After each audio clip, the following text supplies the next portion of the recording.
In the 8 years that I've been here, I told the team this. In the 8 years that I've been here, we've hosted at least 50 teams. Football, basketball, baseball, soccer, you name it. Michelle has never come to a single event celebrating a champion until today. And she came and shook hands and met with every one of these members of the Cubs organization and told a story about what it meant for her to be able to see them win, because she remembers coming home from school and her dad would be watching a Cubs game, and the bond and the family, the meaning that the Cubs had for her in terms of connecting with her father and why it meant so much to her. And I almost choked up listening to it. And it spoke, I think, to how people feel about this organization.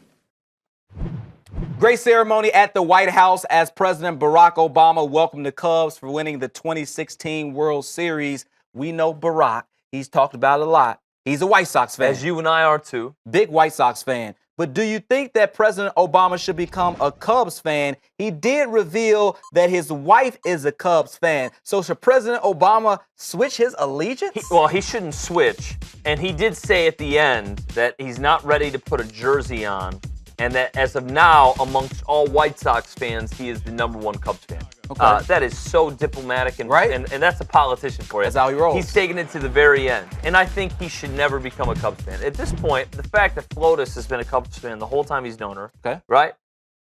And he'll do anything for her. Most Americans should want to do anything for her. And he's gone this long and he's still not a Cubs fan. He should go to the grave. Absolutely. Not as a Cubs fan. Now, if you remember me, I got a lot of heat for saying that Sox fans should root for the Cubs fans to win a World Series. And that's and I stand by it.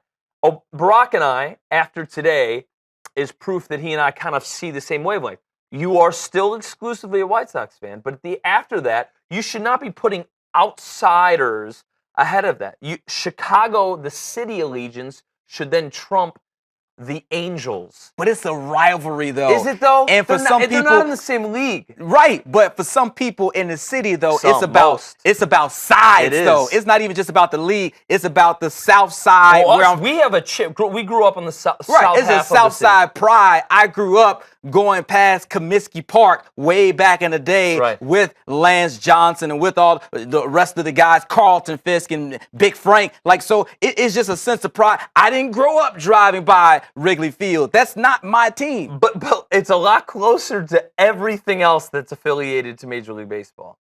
Wrigley Field? Yeah. It is. You grew up 16 miles tops from Wrigley Field. Who, me? Yeah. But I always drove past on the Dan Ryan. I drove past Comiskey Park all the time now. But what I'm saying is, we're closer to the Cubs than we are to the other 28 franchises, right? How about this? Okay, true. That's true. Barack got a lifetime ticket to Wrigley Field to Cubs games today. Okay. If I gave that to you, how many games you going to next year? I know you love freebies. Yeah. I would check out a few. That's what I'm saying, man. But I was still had a White Sox T-shirt underneath. Okay. That's for sure.